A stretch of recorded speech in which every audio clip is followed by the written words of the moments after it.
अब आपको बताते हैं कि हादसों का कारण क्या है और क्या क्या सावधानियां बरतनी चाहिए।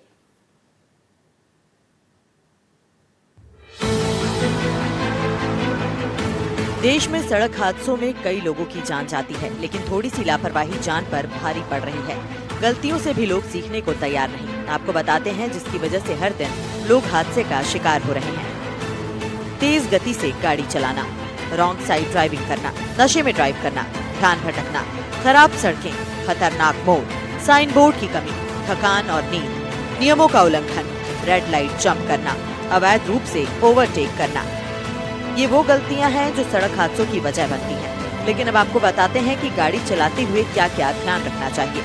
गति सीमा का पालन करना चाहिए, सुरक्षा उपकरणों का इस्तेमाल, नशे में वाहन न चलाएं, मोबाइल फोन से दूरी बनाएं, वाहन का नियमित रखरखाव, सुरक्षित दूरी बनाए रखें, थकान होने पर आराम करें, नियमों का सम्मान करना, कोहरे में संभल कर चलना, इंडिकेटर जलाकर चलें। इन सावधानियों को बरतकर हादसों पर लगाम लगाया जा सकता है। हालांकि मंडला जिले में बढ़ते सड़क हादसों और उनसे होने वाली मौत के आंकड़ों ने पुलिस की चिंता बढ़ा दी है।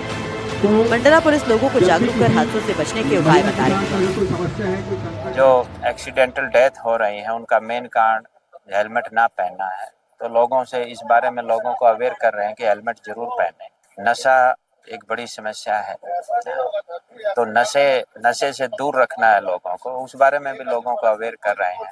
ब्लैक स्पॉट है जहाँ एक्सीडेंट ज्यादा होते हैं, ब्लैक स्पॉट को वहाँ पे हमें क्या क्या कार्रवाई करना चाहिए ताकि वहाँ एक्सीडेंट ना हो, इस बारे में भी हम कार्रवाई कर रहे हैं। जिले के ब्लैक स्पॉट है जहाँ ज्यादा सड़क दुर्घटनाएं होती हैं, वहाँ पर जाकर वरिष्ठ अधिकारियों के द्वारा हेलमेट वितरण किया जा रहा है। एक संदेश दिया जा रहा है कि ऐसे दुर्घटना स्थल है जहाँ पे बार बार दुर्घटनाएं होती हैं, लोगों की मृत्यु होती है, गंभीर रूप से घायल होते हैं, तो लोग हेलमेट पहने, लोगों के वाहन चलाने वालों पर जागरूकता है, सीट बेल्ट पहने, हेलमेट पहने। इस उद्देश्य को लेकर जिले के विभिन्न दुर्घटना स्थल पर जाकर हम ये कार्यक्रम आयोजित कर रहे हैं। उधर भिंड में ऐसे कई ब्लैक स्पॉट हैं जहां हादसों की वजह से लोगों की जान जा रही है। कई सड़कें तंग हैं तो कहीं साइन बोर्ड न होने की वजह से हादसे हो रहे हैं, लेकिन प्रशासन इस ओर ध्यान नहीं दे रहा, जिससे कि हादसों पर लगाम लग पाए। Bureau report NDTV. सड़कों को लेकर कहा जाता है ना कि सड़कों पर सावधानी हटी दुर्घटना घटी। चाहे बात तेज रफ्तार की हो या फिर धुंध में गाड़ी ड्राइव करने की, हर जगह सावधानी जरूरी है। हादसों को टालने में यही मददगार होती है। लेकिन कई जगहों पर सड़कों की बनावट या फिर खराब सड़कें भी हादसों के लिए जिम्मेदार होती हैं। इस रिपोर्ट में आपको दिखाते हैं कि मध्य प्रदेश और छत्तीसगढ़ में कहां-कहां पर ऐसी सड़कें हैं जो जानलेवा साबित हो रही हैं। एमपी छत्तीसगढ़ में पिछले 24 घंटे में कैसे हादसों ने तबाही मचाई है, उसकी 10 तस्वीरें आपकी टीवी स्क्रीन पर है। कहीं रफ्तार का कहर मौत की वजह बनी, तो कहीं धुंध ने तबाही मचाई, तो कहीं शराब पीकर गाड़ी चलाना भी भारी पड़ा। अब आपको लेकर चलते हैं जबलपुर के रानीताल चौक पर, जो शहर का अनोखा और जटिल चौक माना जाता है। यहाँ एक साथ करीब 9 सड़कें आपस में मिलती हैं। इस चौक पर ना तो कोई ट्रैफिक सिग्नल है और ना ही यातायात पुलिस की नियमित तैनाती। ऐसे में पूरे दिन वाहन चालक अपनी समझ और अनुमान के आधार पर ही इस चौक को पार करते हैं। चौगट्टे में तो बहुत परेशानी है, जाम भी लगता है, एक्सीडेंट भी होता है। जहाँ से देखो वहाँ से जनता घुस जाती है, पालन नहीं करते, सब अपने में तेजी के चक्कर में रहते हैं, वही चक्कर में नुकसान होता है, भिड़ते हैं, मरते हैं, सभी चीज हो रहा है चौगट्टे में। नहीं हुआ तो नहीं, बाकी कई बार बचे हैं, एक्सीडेंट होते ही होते। जाम बहुत लगता है ना, जाम के कारण जैसे सब घुस गया, कहीं से भी कोई कहीं देखता नहीं सुनता नहीं है। इसमें परेशानी तो बहुत आती है और एक्सीडेंट भी होते हैं, लेकिन परेशानी ये आती है कि पुलिस विभाग का कहना ये है कि गाड़ियां यहाँ मत खड़ी करो, तो जो सवारियां चौराहे में उतरती हैं, जब चौराहे में अगर ऑटो नहीं खड़े होंगे तो सवारियों को लेंगे कहाँ से, और जब सवारी नहीं लेंगे तो हमारा घर परिवार कैसे चलेगा। या तो फिर ऑटो के लिए कोई स्टैंड बना के दिया जाए कि सारे ऑटो वहाँ खड़े रहें। स्थिति इतनी संवेदनशील है कि अगर एक भी वाहन चालक गलत दिशा में निकल जाए तो लंबे समय तक ट्रैफिक जाम जैसी स्थिति बन जाती है। हैरानी की बात तो ये है, ना तो यहाँ ट्रैफिक इंजीनियरिंग के तहत कोई ठोस व्यवस्था की गई है और न ही अब तक कोई स्थायी सुधार हो पाया है। वहीं बात सागर की जाए तो यहाँ से गुजरने वाली भारत की सबसे बड़े हाईवे का हाल बदहाल है। श्रीनगर से लेकर कन्याकुमारी तक फैले इस हाईवे पर बड़े बड़े गड्ढे जानलेवा साबित हो गए हैं।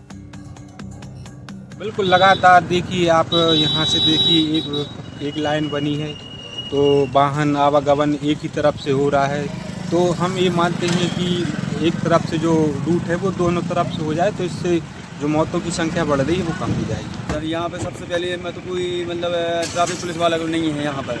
ट्रैफिक पुलिस वाले होते कोई भी जगह तो नियम से चलती गाड़ियाँ, या फिर गाड़ियों की स्पीड इतनी ज़्यादा होती है कि यहाँ पर ना कोई ब्रेकर है, ना रोड में गड्ढे खुले हुए हैं, बहुत सी प्रॉब्लम है, एक समस्या नहीं है यहाँ पर। ट्रैफिक सिग्नल या यहाँ पे ना कोई मतलब सिग्नल लगा हुआ है कि कुछ भी दिख जाए वाहन वालों के लिए, कुछ नहीं दिखता सर। यहाँ पे सिर्फ हज़ारों एक्सीडेंट हो चुके हैं, हम लोगों ने कितने लोगों को बचाया, यहाँ पर हॉस्पिटल भेजा हम लोगों ने कई बार। गड्ढे की वजह से भी स्पीड कंट्रोल में नहीं रहती उनकी, इसलिए गड्ढे से एक्सीडेंट भी हो सकते हैं।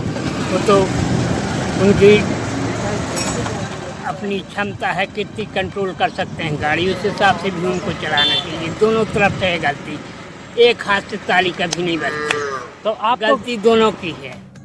खराब सड़क और लापरवाही के चलते यहाँ आए दिन हादसे हो रहे हैं। इन हादसों में कई लोग अपनी जान गंवा चुके हैं। कुछ मामलों में तेज रफ्तार और शराब पीकर वाहन चलाना भी दुर्घटनाओं की बड़ी वजह बन गई है। भारत के सबसे लंबे राष्ट्रीय राजमार्ग NH-44 पर इस वक्त हम मौजूद हैं। यह वही राजमार्ग है जो कश्मीर को कन्याकुमारी तक जोड़ता है। वहीं इन दिनों ये इसलिए चर्चा में है क्योंकि ये मौत का नेशनल हाईवे बन चुका है। जी हाँ, आपको बता दूं, बीते कई दिनों यहाँ पर ऐसी घटनाएं घटित हुई हैं। कई दुर्घटनाओं में लोगों ने अपनी जान गंवा दी है। अगर हम बीते एक माह की बात करें तो 8 से 10 लोगों ने सड़क दुर्घटना में इसी नेशनल हाईवे पर अपनी जान गंवा दी। ज़्यादातर जो एक्सीडेंट के मामले निकलकर सामने आए हैं उनमें तेज रफ्तार और शराब पीकर वाहन चलाने के मामले शामिल हैं। वहीं आपको बता दूं, इस नेशनल हाईवे पर जगह जगह गड्ढे भी हैं जो कहीं ना कहीं सड़क दुर्घटनाओं का कारण बनते हैं। इसको लेकर राष्ट्रीय राजमार्ग प्राधिकरण ने अब मरम्मत का काम भी लगा दिया है। सिंगरौली में हादसे की अलग ही कहानी है। यहाँ सड़क मार्ग से कोल परिवहन और कोहरे का हादसे के लिए जिम्मेदार ठहरा रहे हैं। सर्द का मौसम है, ऐसे समय में सड़क हादसों की संख्या में लगातार इजाफा हो रहा है। मध्य प्रदेश की अगर बात करें तो मध्य प्रदेश के कई जिलों में इन दिनों लगातार सड़क हादसे हो रहे हैं। सड़क हादसों की वजह क्या है, यहाँ के लोगों से हम बात करते हैं और जानने की कोशिश करते हैं। लोगों की जुबानी ही सुनते हैं कि आखिर जो सड़कों पे हादसे हो रहे हैं ये किस वजह से हो रहे हैं। क्या नाम है आपका? हमारा नाम देवेंद्र पांडे है। ये सड़क हादसे लगातार इन दिनों सड़क में जो हादसे होते हैं, क्या वजह मानते हैं? मेन वजह इसमें कोल परिवहन है और कोल परिवहन के कारण बहुत सारे हादसे हो रहे हैं।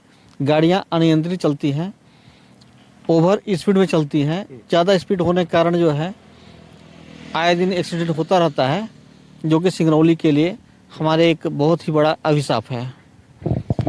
शीतलहर का भी चूंकि प्रकोप है, ठंड का मौसम है, कोहरे की वजह से भी हादसे होते हैं। कोहरे की वजह से हादसे होते हैं, किंतु कोल परिवहन की वजह से ज़्यादा हादसे हो रहे हैं। इसलिए आए दिन स्पीड से गाड़ियाँ चलती हैं और लगातार एक एक बार में 50-50 हाईवा और डंपर निकलती हैं, जो कि स्पीड में बहुत ज़्यादा ओवर स्पीड में होती हैं। और ठंडी के मौसम में धुआं ज़्यादा पड़ने से, शीतलहर होने के कारण सामने वाले को दिखाई न देने से सड़क हादसे ज़्यादातर होते रहते हैं। बात देवास की करें तो यहाँ का एबी रोड जेल चौराहा जानलेवा साबित हो रहा है। जेल चौराहे पर ना तो सिग्नल है और ना ही ट्रैफिक पुलिस का कोई जवान तैनात है। ऐसे में तेज रफ्तार गाड़ियाँ यहाँ हादसे का शिकार होती रहती हैं। मैं इस वक्त खड़ा हूँ देवास के बाईपास एबी रोड पर। देखिए किस तरह से ये एबी रोड है, बाईपास से। और बात करें इस चौराहे की मेन विशेषता ये है कि इधर से ये जेल रोड जाता है और इधर से ये मेन सिटी में घुसता है। और बात करें कि यहाँ की बात करें, यहाँ पे कई कॉलोनियाँ हैं और रेस्ट हाउस है। और ये एबी रोड का मेन चौराहा है जहाँ पर आए दिन एक्सीडेंट होते हैं, दुर्घटनाएं घटती हैं। हम बात करेंगे यहाँ राहगीरों से। दादा क्या शुभ नाम है आपका? किस तरह एक्सीडेंट होते हैं चौराहे पे? यहाँ एक्सीडेंट होते हैं अपनी गलतियों से। जैसे हर बार जरूरी बड़े वाहन की गलती हो, सही बात ये भी है, लेकिन यहाँ पर ब्रिज होना चाहिए, यहाँ पर और मतलब और ब्रिज होना चाहिए। कैसा स्पॉट है? आज दिन कितने एक्सीडेंट होते हैं वहाँ पर? यहाँ तो मतलब हर महीने में 1-2 2-3 एक्सीडेंट होते रहते हैं, है ना? हाँ जी, इससे मौतें भी होती हैं। हाँ होता है, जैसे कल ही हुई थी अभी, आज दिन मौतें होती हैं। बिल्कुल। अब आपको रोड एक्सीडेंट के बारे में और भी बताएं। उससे पहले खंडवा की तस्वीर आप देखिए, कैसे ये यातायात नियमों का उल्लंघन हो रहा है। एक स्कूटी सवार डिवाइडर में ओपन एक जगह से अपनी स्कूटी निकालने की कोशिश कर रहा है। इसी दौरान जो टक्कर होती है वो दर्दनाक है। पुलिस भी ऐसी घटनाओं के लिए लापरवाही को जिम्मेदार ठहराते हैं। खंडवा जिले में 6 ब्लैक स्पॉट हैं और एक्सीडेंट रोकने के लिए हम लोग जो है दीर्घकालीन और अल्पकालीन जो है प्रयास हम लोग करते हैं। दीर्घकालीन में रोड सेफ्टी कमेटी के माध्यम से हम लोग बड़े बड़े जो है जहाँ पे डाइवर्सन नहीं है या जहाँ पर ओवर ब्रिजेस नहीं है या जहाँ पर हमको ज़्यादा बड़े काम करना पड़ते हैं तो बड़े उसमें को हम लॉन्ग टर्म में लेते हैं। और अल्पकालीन में हमको जैसे कहीं पे आपका मीडियन बनाना है या कहीं पे हमको रंबल स्ट्रिप बनाना है या कहीं पे स्पीड ब्रेकर बनाना है, केटाई लगाना है, रोड मार्किंग करना है, झाड़ी कटाई करना है या कर्व बनाना है या ट्रैफिक को हमको स्लो करके निकालना है, उसके लिए हम जो है ये सारे प्रयास हम लोग रोड सेफ्टी कमेटी के माध्यम से करते हैं और लगातार प्रयास ये जारी है इस जिले में, खंडवा जिले में। रोड एक्सीडेंट का दूसरा सबसे बड़ा कारण ब्लैक स्पॉट भी होता है, यानी ऐसे मोड़ जहां से अचानक कोई गाड़ी सामने आ जाती है। इन अंधे मोड़ों पर भी संकेत लगे होते हैं, लेकिन हम उन्हें भी सही से पढ़ते नहीं हैं और फिर दुर्घटना का शिकार हो जाते हैं। देश व प्रदेश आए दिन रोड एक्सीडेंट की खबरें सामने आती है और ये खबरें सामने आने के बाद रोड सुरक्षा की बात भी की जाती है, रोड सेफ्टी की बात होती है। मगर आप देख सकते हैं ये खंडवा का एक रोड है, यहाँ पर ब्लैक स्पॉट है। ये यहाँ से जब गाड़ी जब आती है तो यहाँ से आती हुई गाड़ी नज़र नहीं आती है। नज़र नहीं आने के कारण एक्सीडेंट की संभावनाएं बढ़ती है। हालांकि यहाँ पर किसी तरह का कोई बोर्ड यहाँ पर लगा नहीं है, बावजूद इसके यहाँ से गाड़ियाँ जो है आती जाती रहती है और ये एक तरह का एक ब्लैक स्पॉट है। इस तरह के और भी अन्य ब्लैक स्पॉट है जो अलग अलग जगहों पर चिन्हित किए गए हैं, मगर ये इस ब्लैक स्पॉट जो है यहाँ पर किसी तरह से कोई यहाँ पर सांकेतिक रूप से कोई दर्शाया नहीं गया है। बात करें हाईवे की, खंडवा में एक हाईवे भी है जहाँ 4 लेन हाईवे का काम चल रहा है। इस हाईवे पे भी आए दिन जो है एक्सीडेंट होते रहते हैं। एक्सीडेंट होने की यहाँ पर मुख्य वजह तेज़ रफ्तार है, क्योंकि हाईवे बनने के बाद यहाँ पर ओवर स्पीड से जब गाड़ियाँ चलती है तो एक्सीडेंट होते हैं। पुलिस आए दिन कार्रवाई भी करती है, लेकिन समझाइश देने के बाद या कार्रवाई के बाद भी आम इंसान सुनता नहीं है और हादसों का शिकार हो जाता है। वहीं बड़वानी में साल दर साल एक्सीडेंट के आंकड़े बढ़ रहे हैं। 2024 में जहां 808 सड़क हादसे हुए थे, वो 2025 में बढ़कर 841 हो गए हैं। हर साल जिले में 1000 से ज्यादा लोग सड़क दुर्घटनाओं में घायल हो रहे हैं। भाई साहब, यहाँ हमेशा अक्सर हादसे होते हैं और कई लोगों की जान चली गई है। कई माँओं ने अपने बेटे को खो दिया और बहुत एक्सीडेंट अक्सर होते हैं। पहली बात तो यहाँ लंबा टर्न है, यहाँ कोई संकेत नहीं है। उसके बाद में रात के समय में टोल वाला पूरा टोल ले रहा है और उसके बाद में लाइटिंग व्यवस्था पूरी बंद रहती है। 90% पूरी लाइटिंग व्यवस्था पूरी बंद है, क्योंकि ये लाइट अभी चालू रहना चाहिए। और क्या व्यवस्था होना चाहिए? यहाँ पर एम्बुलेंस भी होना चाहिए कि अगर कोई एक्सीडेंट होता है तो उनको सकुशल पहुंचा सके हॉस्पिटल तक। समय पे पहुंचती है एम्बुलेंस? नहीं, तो फ़ोन लगाते हैं तो कभी हॉस्पिटल में अवेलेबल नहीं होती है, कभी कुछ कारण से फ़ोन नहीं लगता है, बहुत सारी तकलीफें होती है। तेज रफ्तार पर नियंत्रण, खराब सड़कों का सुधार, नशे में वाहन चलाने पर कड़ी कार्रवाई और यातायात नियमों की सख्ती से पालन कराए बिना सड़क दुर्घटनाओं पर प्रभावी रोक लगना मुमकिन नहीं है। बड़वानी में कुल 17 ब्लैक स्पॉट है जहाँ पे अधिकतर हादसे होते हैं, जो कि नेशनल हाईवे पर स्थित हैं। और उनमें से अभी इस वर्ष 4 ब्लैक स्पॉट हटाने का प्रयास चल रहा है और जहाँ पे अभी दुर्घटनाओं की संख्या कम हुई है, इसलिए उनको ब्लैक स्पॉट को हटाया जाएगा। जिले में दुर्घटनाओं के संबंध में हम चालानी कार्रवाई करते हैं लगातार। यातायात और परिवहन विभाग संयुक्त रूप से कार्रवाई करता है, जिसमें बिना हेलमेट, बिना सीट बेल्ट लगाए हुए लोगों का चालान करता है। साथ ही लापरवाही पूर्वक वाहन चलाने के ऊपर भी चालानी कार्रवाई की जाती है। बड़वानी में यातायात विभाग ने 17 ऐसे ब्लैक स्पॉट चिन्हित किए जहां पर सबसे ज़्यादा हादसे होते हैं। मैं इस वक्त मौजूद हूं चकेरी में। ये जो लंबा टर्न है, सबसे ज़्यादा हादसे इस जगह भी होते हैं।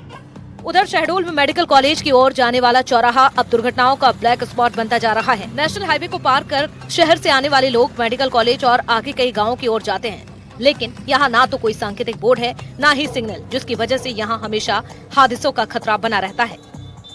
एक्सीडेंट तो कम से कम गिनती हुआ है, मगर कोई गिनती नहीं एक्सीडेंट हुआ। कितने हुए हैं कोई मतलब कोई गिनती नहीं कि यहाँ कहाँ यहाँ तो कई एक्सीडेंट हुए हैं। हम तो चाहते हैं भाई बढ़िया डिवाइडर यहाँ भी चाहिए, एक यहाँ भी डिवाइडर चाहिए। छोटा डिवाइडर बना वहाँ पे बना, छोटा यहाँ पर। रात को आते हैं, कोई इंडिकेटर संकेतक लगे दिखे यहाँ? संकेत अभी कोई नहीं लगे यहाँ, कोई आते भी नहीं। हिमालय अगर पुलिस वाले आते थोड़ा बहुत खड़े हुए फिर चले गए, तो हो गई सब। रेडियम वगैरह कहाँ लगा? देखिए वो डिवाइडर लगे हुई रेडियम है, अगर पट्टी नहीं लगी कहीं पे। हाँ पट्टी। आप लोगों को ये रात में चलाने में काफी दिक्कतें होती होंगी? दिक्कतें होती है, देरी होती है, दिन में भी होती है, रात में भी होती है। लगभग कितने एक्सीडेंट हो चुके होंगे? लगभग समथिंग मान लीजिए कम कम तो 20-30 एक्सीडेंट हो चुके हैं। हाँ पर जी मतलब एक 1.5 साल के अंदर। और यहाँ पूर्व में उप सरपंच भी रह चुका हूँ। ये चौराहा कहना चाहिए मौत का अखाड़ा बन चुका है। आज से 3 साल पहले 2 हाईवा यहीं पे आमने सामने से चपक गए थे, उसको जेसीबी से काट के दोनों ड्राइवरों को निकाला गया। थाना कोतवाली साहब आए थे, उस समय ये हुआ कि यहाँ नेम प्लेट लगाएंगे। आज दिनांक तक एमपीआरडीसी द्वारा न किसी प्रकार का नेम प्लेट लगाया गया, न मार्गदर्शन लगाया गया, न रेडियम कायदे से लगाया गया। और अभी 1 हफ्ता पहले यहाँ पे एक कार वाला ने ये जो सामने ठेला लगे इनको उड़ाया। एक डॉक्टर वहाँ नाश्ता कर रहे थे, उनके हाथ में लगा। शहडोल में पिछले साल कई दुर्घटनाएं हुई हैं, कई लोगों की जान चली गई है, लेकिन समस्याएं जिस की तस है। प्रशासन की ओर से कोई भी कदम नहीं उठाए गए। ऐसे में यहाँ से गुजरना अपने आप को मौत के मुंह में डालने जैसा है। इस समय हम मौजूद हैं शहडोल के व्यस्ततम बाईपास चौराहे, मेडिकल कॉलेज चौराहे पे। आपको बता दें ये जो सड़क दिखलाई दे रही है, अगर मैं सहयोगी से बोलूंगा तो ये NH43 है, जो बाईपास है शहडोल की, और जो कटनी से गुमला मार्ग है NH43 ये जाती है, और यही मेडिकल कॉलेज का चौराहा बनाया गया है। और अगर मैं सहयोगी से बोलूंगा तो दिखलाएंगे कि एक हिस्सा ये देखिए बिरसा मुंडा मेडिकल कॉलेज की ओर जाता है, और एक हिस्सा जो है नए बस स्टैंड शहर की ओर से आता है, ये सकरा रास्ता, और सामने ये सोहागपुर थाने से होते हुए और ये बुढ़ार रोड होते हुए चला जाता है। और ये पूरी तरह से NH43 मार्ग है और बाईपास चौराहा है। लेकिन पिछले 1 साल से जब से यह चौराहा का निर्माण हुआ है तब से यहाँ एक्सीडेंट लगातार हो रहा है। अब यह एक्सीडेंट के लिए विख्यात हो चुका है और एक ब्लैक स्पॉट बन चुका है एक्सीडेंट का। और यहाँ पर एमपीआरडीसी, लोगों का कहना है कि एमपीआरडीसी जो इस निर्माण एजेंसी है जो इस NH43 की, और उसने कोई भी जो सुरक्षा के मानकों का कोई भी ख्याल नहीं रखा, जिसके चलते ये घटनाएं और दुर्घटनाएं रोजाना हो रही हैं।